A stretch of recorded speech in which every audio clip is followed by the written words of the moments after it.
जय माता दी। मेरे सभी प्यारे दोस्तों, मैं लक्ष्मी शर्मा बड़ों को चरण स्पर्श, छोटों को प्यार और बराबर वालों को दिल से नमस्कार करती हूँ।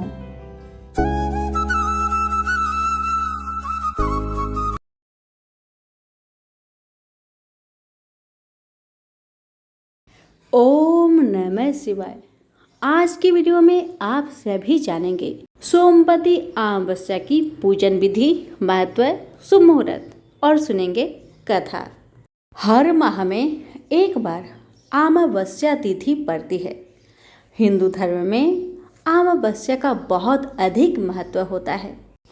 सोमवार को पड़ने वाली अमावस्या को सोमवती अमावस्या के नाम से जाना जाता है। फाल्गुन मास की अमावस्या 20 फरवरी सोमवार को पड़ रही है। इस दिन भगवान श्री हरि विष्णु की विधि विधान से पूजा की जाती है। इस दिन पितरों की आत्मा की शांति के लिए तर्पण भी किया जाता है। अमावस्या तिथि पर पवित्र नदियों में स्नान का विशेष महत्व होता है। नदी में स्नान के बाद सूर्य को अर्घ्य देकर पितरों का तर्पण किया जाता है। धार्मिक मान्यताओं के अनुसार अमावस्या के दिन महिलाएं पति की लंबी आयु की कामना के लिए व्रत रखती है। अब आइए जानते हैं फाल्गुन अमावस्या पूजन विधि, शुभ मुहूर्त और महत्व। फाल्गुन अमावस्या की शुभ मुहूर्त। फाल्गुन कृष्ण अमावस्या प्रारंभ हो रही है 19 फरवरी शाम 4:18 PM पर। फाल्गुन कृष्ण अमावस्या समाप्त हो रही है 20 फरवरी 12:35 PM पर। सोमवती अमावस्या का महत्व। धार्मिक मान्यताओं के अनुसार सोमवती अमावस्या का विशेष महत्व होता है। इस पावन दिन पितरों का तर्पण करने से उनका विशेष आशीर्वाद प्राप्त होता है और जीवन में सुख समृद्धि की प्राप्ति होती है। इस दिन पवित्र नदियों में स्नान का विशेष महत्व होता है। सोमवती अमावस्या के दिन भगवान शिव की पूजा अर्चना करने से सभी मनोकामनाएं पूरी हो जाती है। इस पावन दिन माता लक्ष्मी की पूजा करना भी शुभ होता है। अब आइए जानते हैं सोमवती अमावस्या की पूजन विधि। सुबह जल्दी उठकर स्नान करें। इस दिन पवित्र नदी या सरोवर में स्नान करने का महत्व बहुत अधिक होता है। आप घर में ही नहाने के पानी में गंगा जल मिलाकर भी स्नान कर सकते हैं। स्नान करने के बाद घर के मंदिर में दीप प्रज्वलित करें। सूर्य देव को अर्घ्य दें। अगर आप उपवास रख सकते हैं तो इस दिन उपवास भी रखें। इस दिन पितर संबंधित कार्य करने चाहिए। पितरों के निमित्त तर्पण और दान करें। इस पावन दिन भगवान का अधिक से अधिक ध्यान करें।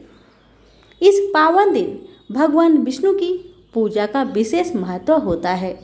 इस दिन विधि विधान से भगवान शंकर की पूजा अर्चना भी करें। अब सुनिए कथा। सोमवती अमावस्या की कथा में बताया गया है कि एक साहूकार के 7 बेटे और एक बेटी थी। इनके घर अक्सर एक ब्राह्मण भिक्षा मांगने आते थे। जब भी साहूकार की कन्या भिक्षा लेकर उस ब्राह्मण को भिक्षा देने आती थी तो ब्राह्मण उसके हाथों से भिक्षा लेने से मना कर देते थे और उसके बाद इतना भी कहते थे कि कन्या, तेरे भाग्य में सौभाग्य योग नहीं है, तेरे भाग्य में तो वैधव योग लिखा है। ये सुनकर बेचारी साहूकार की कन्या बहुत दुखी हो जाती थी। कई बार ऐसा ही होता रहा तो एक दिन साहूकार की बेटी ने अपने माँ को सारी कहानी बता दी कि कैसे ब्राह्मण देवता उनके घर भिक्षा मांगने आते थे और उससे भिक्षा लेने से मना कर देते थे। अपनी कन्या की बातें सुनकर माता ने कहा, बेटी तुम चिंता मत करो, इस बार जब ब्राह्मण देव भिक्षा लेने आए तब तुम मुझे बताना।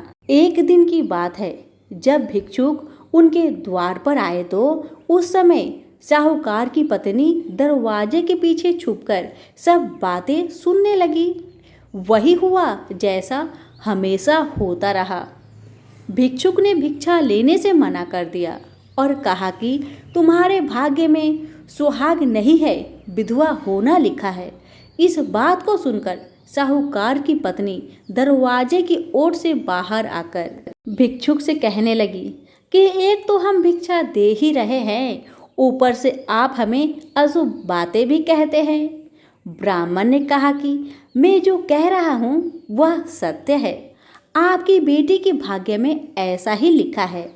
जब विवाह के समय आपकी बेटी फेरे ले रही होगी, उसी समय सांप आकर इसके पति को काट लेगा और यह विधवा हो जाएगी। ब्राह्मण की बातें सुन साहूकार की पत्नी को बहुत दुख हुआ, लेकिन फिर भी उसने ब्राह्मण से बोला कि हे ब्राह्मण देव, अगर आपको यह पता ही है कि मेरी कन्या विधवा होगी तो आपको ये भी पता होगा कि इसके सुहाग की रक्षा कैसे की जाएगी। साहूकार की पत्नी के ऐसा पूछने पर ब्राह्मण ने कहा कि यहाँ से काफी दूर पर एक गांव है जहाँ एक सोना नाम का धोबिन रहती है। वह हर सोमवती अमावस्या को व्रत रखती है। इससे उसका सुहाग अटल है। अगर वह आकर अपना सुहाग आपकी बेटी को देगी तो इसका वैधव टल सकता है। ब्राह्मण की बात सुनकर साहूकार की पत्नी ने ब्राह्मण को धन्यवाद किया और वह सोना धोबिन की तलाश में निकल गई। एक दिन वह बहुत धूप के वजह से एक पीपल की छाया में बैठकर सुस्ता रही थी। तभी उसने देखा कि एक सांप आया और उस पीपल के पेड़ पर गरुड़ के बच्चे को खाने के लिए पेड़ पर चढ़ने लगा। साहूकार की पत्नी ने उस सांप को मार दिया और गरुड़ के बच्चों की रक्षा की। इतने में गरुड़ भी वहां आ गया और देखा कि आसपास खून फैला है। गरुड़ को लगा कि साहूकार की पत्नी ने उसके बच्चे को नुकसान पहुंचाया है, इसलिए गरुड़ ने उस पर हमला कर दिया। लेकिन साहूकार की पत्नी ने उसे रोका और बताया कि उसने तो उसकी बच्चा की रक्षा की है, उसे कोई नुकसान नहीं पहुंचाया है। गरुड़ ने जब इस सच को जाना तो उसने कहा कि तुमने मेरी बच्चों की रक्षा की है, इसलिए बताओ कि मैं कैसे तुम्हारी मदद कर सकता हूँ। साहूकारनी ने तब गरुड़ को बताया कि वह सोना धोबिन की तलाश में निकली है। अगर वह उसे वहां तक पहुंचा दे तो बहुत उपकार होगा। साहूकारनी को गरुड़ ने सोना धोबिन के गांव में पहुंचा दिया। सोना धोबिन के 7 बेटे और बहुएं थी, लेकिन बहुओं में घर के काम को लेकर कामसूनी होती रहती थी।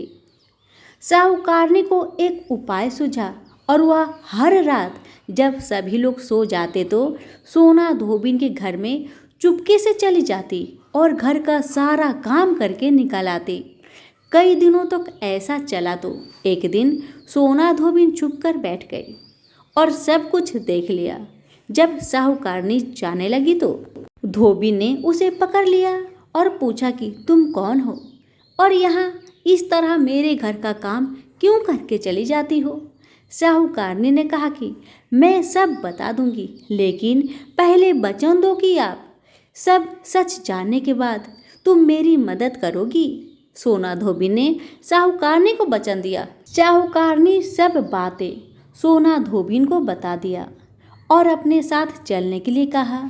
सोना धोबिन साहूकारनी के साथ चल दी और अपनी बहुओं से कहा कि मेरे लौटने तक हो सकता है कि तुम्हारे ससुर जी की मृत्यु हो जाए, लेकिन इनके शरीर को तेल में डुबोकर रखना, अंतिम संस्कार मत करना।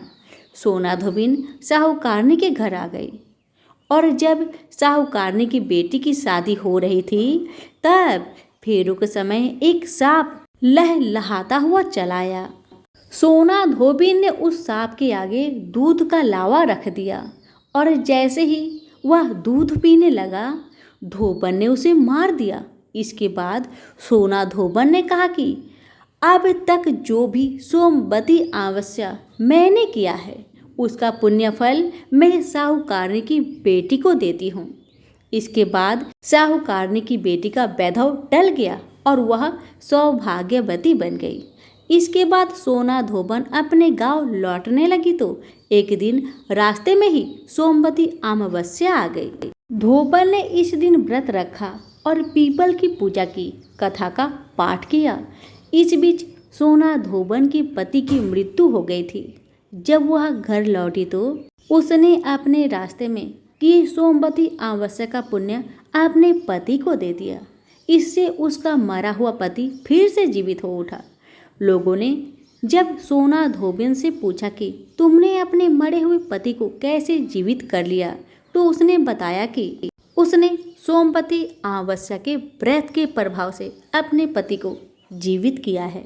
हे सोमवती अमावस्या के देवी देवता, जिस प्रकार आपने साहूकार की कन्या की वैधव योग को मिटाया, जिस प्रकार आपने सोना धोबन का सुहाग की रक्षा की, उसी प्रकार मेरी ये कथा सुनने वाले, कहने वाले और हुक्कारा भरने वालों पर सभी के सुहाग को बनाए रखे। तो प्रेम से बोलिए सोमवती अमावस्या की जय हो, भोलेनाथ की जय हो, विष्णु भगवान की जय हो।